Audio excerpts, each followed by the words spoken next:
Yarmo tutti antifascisti. Si vous avez été en manifestation ces dernières années, vous avez sûrement déjà entendu ces trois mots. Nous sommes tous antifascistes.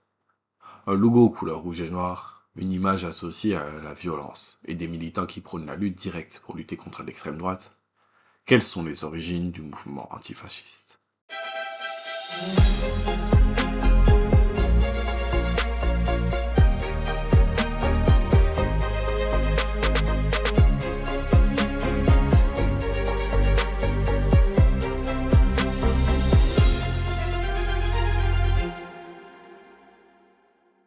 Dès les années 1920 et 1930, alors que le fascisme gagne de plus en plus du terrain en Europe avec la montée de Mussolini et d'Hitler, des groupes de militants s'organisent pour contrer la montée de ces idéologies totalitaires et racistes.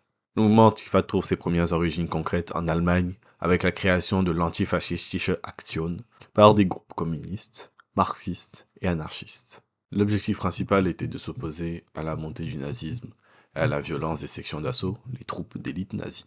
Les premières actions antifascisme sont conduites par des communistes, des socialistes et des anarchistes, bien que le mouvement se veuille beaucoup plus large et inclusif.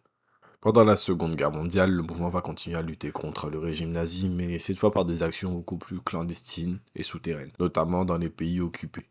Après la guerre, les antifas vont aider à dénazifier l'Allemagne et à éviter la prolifération de groupuscules néo-nazis. Malgré tout, le retour de l'extrême droite dans les années 80, notamment à travers des groupuscules néo-nazis et parmi les skinheads, va entraîner une vague de nouveaux militants antifascistes. Ces antifas sont encore une fois issus de groupes communistes, de gauche radicale, de mouvements anarchistes, mais aussi de groupes d'autodéfense contre les groupuscules néo-nazis. En Allemagne de l'Ouest, des groupes de jeunes antifas vont s'organiser en réaction aux attaques des skinheads. Ils vont prôner une lutte directe et militante contre l'extrême droite en les affrontant directement dans les rues.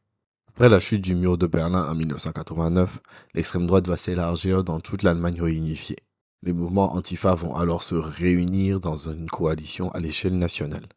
À la même période, le mouvement va s'internationaliser avec des groupes qui se développent en France, en Italie, au Royaume-Uni, mais aussi aux États-Unis. Avec les attentats du 11 septembre et la lutte contre le terrorisme, les années 2000 vont voir une recrudescence des mouvements d'extrême droite dans le monde entier. Les Antifas vont intensifier leur lutte contre des mouvements comme le Ku Klux Klan ou les Proud Boys, un groupe de suprémacistes blancs. Ils vont notamment s'opposer à leurs rassemblements et leurs manifestations en organisant des contre-manifestations violentes ou des luttes directes. En 2017, la montée de l'alt-right aux États-Unis, notamment avec les élections de Donald Trump, va donner un nouvel élan au mouvement Antifa.